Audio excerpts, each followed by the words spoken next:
I haven't seen one lately, but I would guess maybe a welding torch will put out a very white, lot of white spark, and so on. So now we can measure the stars, what they're made of, by these composition of them.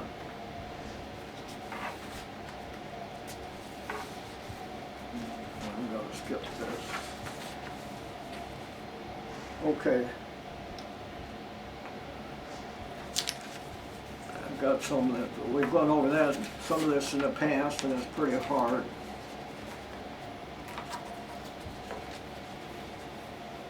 What I want to go over a little bit more now is the spectrum of a star.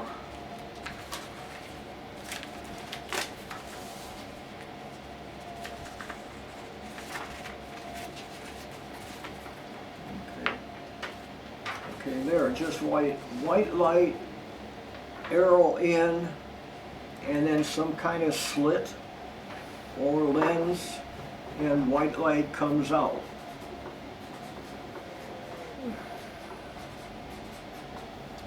So now we shine a flashlight on there, or the sunlight comes down, and white light stays together. Okay, white light is given off by the sun. But now we're getting to, for those of a higher level, Kirchhoff's law, the three laws of light. We've studied last year Kirchhoff's law on electrical circuits. Hopefully some of the students remember that. But Kirchhoff was an interesting scientist years ago. So his three laws are, white light does what we said there. It comes out as white light, a continuous spectrum. All this is called a spectrum of light. Okay. Then we can do something with it. We can put it through a slit, we can refract it, we can put it through a prism, and now, depending on the instrumentation we've got, we can get out only one. So let's just say we want blue or red. Let's talk about blue. We're talking about Betelgeuse. That's one of our favorite stars that's probably going to blow up in the very near future and be gone forever. So if you're looking at it with a spectroscope and a telescope and a camera, you're going to get certain elements. Now, I looked at one of our presentations from last year, and Lisa put down the elements. We went through several elements. Then we came to the rare gases, and I could only think of one, and I asked her, and she couldn't think of any. Well, I'm not sure why I couldn't think of it. But anyway, on this end of the periodic table are what we call the red gases, rare gases, or inert gases, or another word is noble, N-O-B-L-E, gases. So we tend to use them in lights as neon, freon for the refrigerator, okay? So, and then there's argon, and there's about 5 or 6 of the rare lights at that end of the spectrum. If you look at the periodic table, I always have one sitting by the computer here. So if I need to tell you what they are, I can look at it and find them. So, but anyway, each element, for whatever reason, hydrogen, helium, iron, has a specific pattern of wavelengths that it uses. Okay? So Kirchhoff's law says that if you want to start studying it scientifically, you take a hot gas, like a star, like the sun, okay, and you break it up into parts, okay? And then as that gets to the Earth, our atmosphere breaks it up again. So you have two kinds of spectrums, where you have all these colors, okay? So you have the emission spectrum, which kind of looks like the continuous spectrum, but it's going to have holes in it. for certain wavelengths. And then you have the absorption spectrum. It's going to absorb it, and all you'll see is those lines. And those lines in the absorption spectrum match the emission spectrum. So that's what we're going to be measuring. We did go over some of this, but I don't think we made a video on it, and so on. So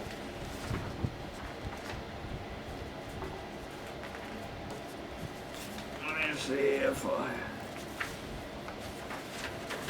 Lori, can you get that a little bit?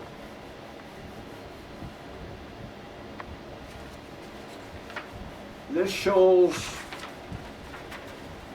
a spectrum being managed with whatever, a slit or some type of instrument or device, and here's white light coming out.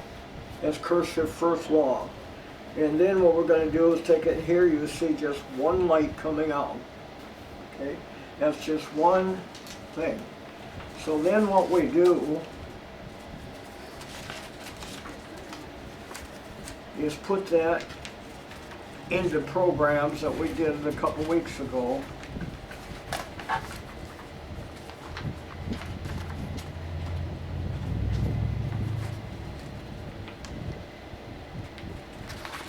And I was saving that for last.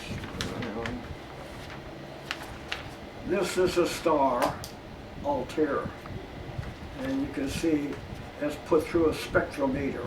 So first of all, you have the wavelengths down here, and then as it goes down, you'll see the lines. There'll be lines there. Look at it again.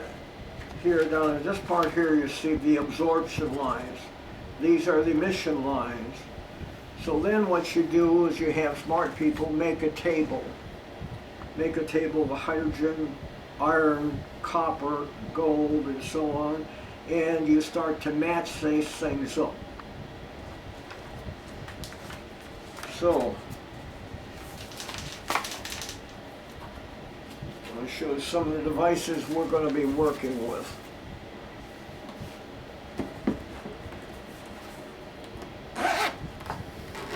The first one is a webcam. We talked about that. All you have to do is use a regular webcam.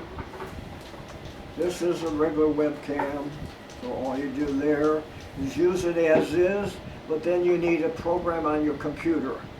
That program is called Thermino, and that's free out of Europe. So that's the easiest one for teachers to use. Okay? And then there's another program. There's several of them, but the one that has worked with us is called RSpec, R-S-P-E-C. So that's Spectrum, and that one you have to pay for, but you get good support and good training, so that's very much in the educational world.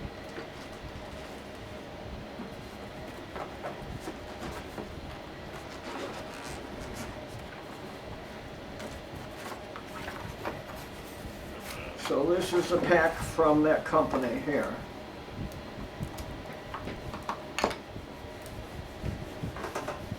That's a webcam that he has taken and modified a little bit for this kind of work. But it's basically a webcam. So that one you pay for. I'm not sure how much, but a decent amount of money. Okay, so there's different ways this spectrum is going to be used now. One is, as I said, we take this program and that camera and we go out in the backyard here and we look at a star. Then we take a picture of that star or a video of that star, put it in the computer, and we'll get a spectrum. So now we'll get a spectrum on the screen, and we can do various things scientifically with it. This is a single slit spectrum made in France. So that's a little bit more sophisticated and that's the one we use with the free program. His is, now you can use them both. All these programs do the same thing because it comes in through the same kind of technology as video cameras.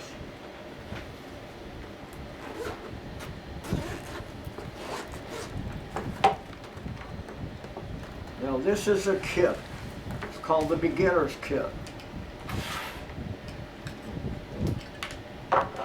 It's got a light, okay? So light does matter. If you want to do this for learning, you take an incandescent light and put it up there. Then you take a fluorescent bulb light, put it up, and you get a different spectrum on the computer. Then you can take a laser light, a red one, a green one, like the pointers, and use those. And you use those for calibration. And here's a second one of these, except that one there is used more for astronomy. We use these all over, especially in laboratories and hospital labs, where I worked for 7 years in a hospital lab, and so on. So basically, what you do, we'll do, this is your slit spectrum. That's got a diffraction grating in there. And with the diffraction grating, one thing, this is where trigonometry comes in that we've covered it, and so on. The angle really counts. So when you go to diffraction grating, show them up there. Let me see. Now put an angle for red, green, blue. You know how just a little circle for the angle. This is where that circle of units comes in that we taught a couple months ago.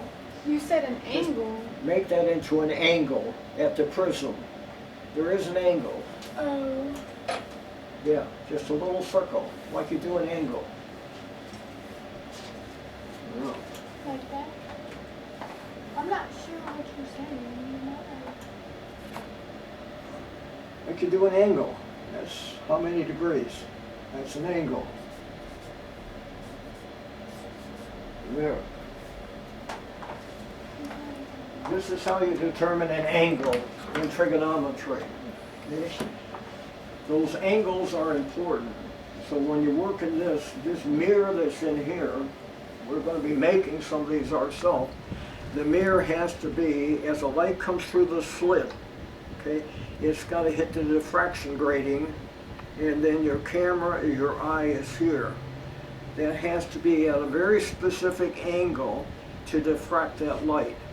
In other words, it doesn't really work well like this here. And then put your, although it will work as transmission, but not very scientific. So here's some of these things that you can download and print out in school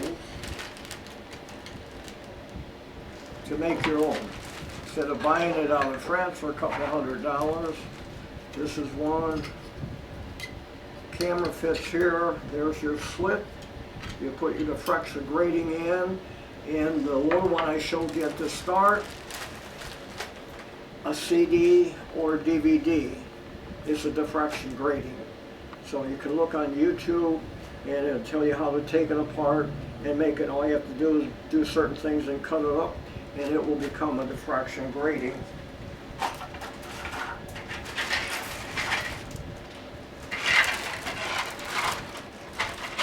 Here's another nice one.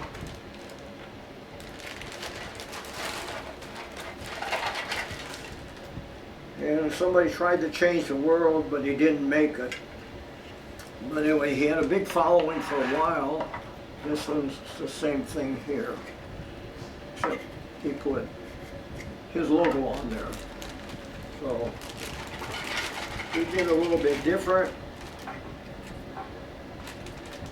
That's a plate for underneath it. He made this slit a little different.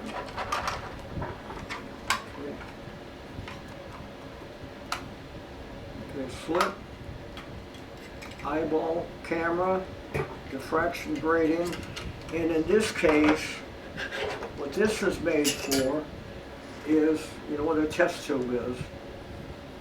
Okay, well now they call them cuvettes. Instead of being round, somebody learned that square is better. Round will roll around the thing. Square, so these are called cuvettes. So in the world of laboratories now, you have little cuvettes you put in here. The light goes through here, and then it reads what you want. So for 7 years working in a lab, if you came or admitted to the hospital or a doctor wanted a blood test, I would measure your hemoglobin. So we had a colorimeter or spectrometer, and would turn a dial to have a certain wavelength there, and then mix it with potassium, no, a certain type of permanganate, I think, and it turned it a certain color. And then you measure the color. So you can measure how much blood you have, and if you need to have a blood transfusion with this type of device. Relatively easy to do. Okay? And as you can learn to make these you don't have to make. You just get them off of Thingiverse on the computer. Thingiverse is a storehouse of free 3D things. So almost anything that you can think of, somebody's already done it, because the world's a big world. So you can just download them, and they are CC, common license, which means that you can do things with it. Sometimes they might have one restriction, use my name, like this guy here. You might have to use that on there, and so on. Or you can change it. So that's the world of creativity in the CC licensing as compared with this world I talked about there, print and so on. So, okay. So I said that we use this in almost all the labs. Medical labs use this kind of technology all the time. Every medical lab will have a spectrometer of some kind. Now we're getting into, during the summer and maybe up to October, NASA, International Observer Moon Night, we'll be doing some spectrometry of stars. We bought all the equipment here, and we're in the process of learning how to do it, and so on. See if Alex is ready to come in. So what we've got to learn now, the first thing we've got to learn is how to put all this together. You can see here, this system here with the new smart telescopes, the Dwarf 2, and now by 1 June, Dwarf 3 will be out. And then the other one is called a C-Star. Most of the professionals are going with the C-Star, and so on. So when I've been out in the back every night this week, playing with the C-Star, putting it on here, then putting it on YouTube. Dr. Cott. I want to bring that camera in.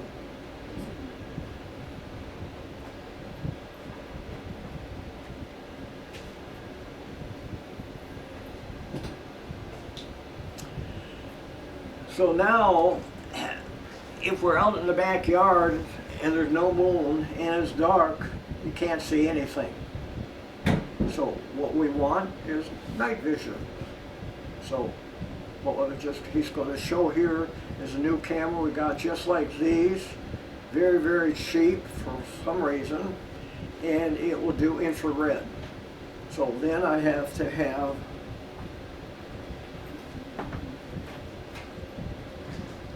I need the light.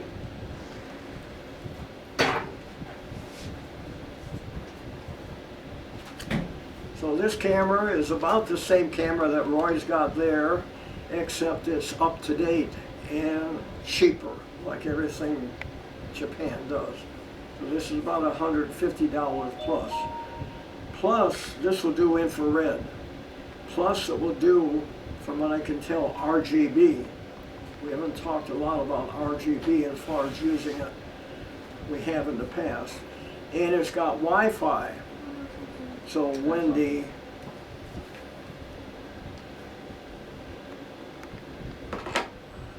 C-star is out there and I'm doing all this here, I'm working C-star, I'm telling it go to the moon from sitting here, it's out in the yard. But you want to watch it. So there's different reasons to watch it. Somebody might steal it, okay? Or two, it might get tangled up. So you've got too many wires for all this technology. So if you go too far around, it might get tangled. So the bottom line is also I want to show it to somebody on the internet. So anyway, this camera will do that infrared, and it'll sit there, and it's got Wi-Fi on, so it will come to a device. I can put it in here, and we can watch the device. You can do that with the Dwarf too. So the Dwarf, both are scenery cameras, the C-star and the Dwarf. So I can be looking at the C-star out there and put a Dwarf looking at it. So I can use it as a scenery camera.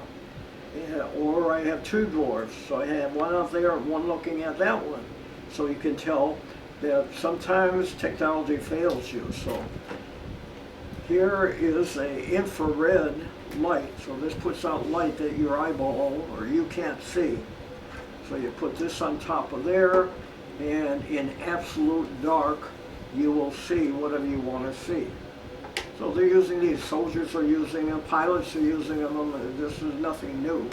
So, but in astronomy it is pretty new as far as the amateur level and so on. So,